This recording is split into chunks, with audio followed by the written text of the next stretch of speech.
I know that you've at least read quite a bit and are quite knowledgeable about the history of use of cognitive enhancers. Could you please give us a quick recap of how people have used cognitive enhancers historically? Yeah, sure. I wouldn't say I was an expert on it, but I've done some research on a Ayurvedic herb, and I've sort of looked at some of the traditional Chinese medicine approaches.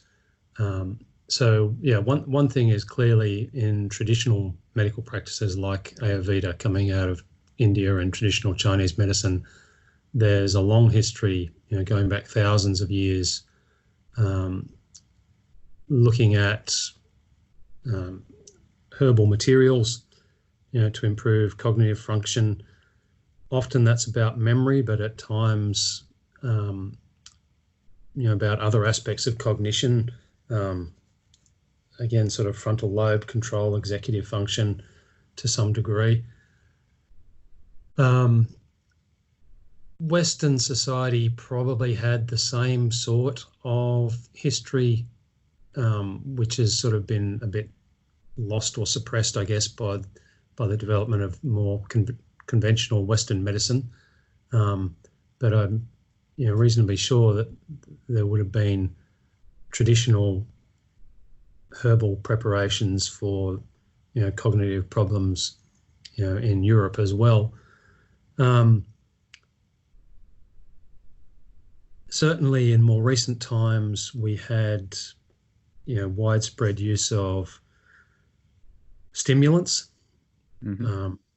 So a lot of the sort of drugs which became illegal were at one point legal and used as stimulants, of course. The well-known story that Coca Cola supposedly originally contained cocaine. Right.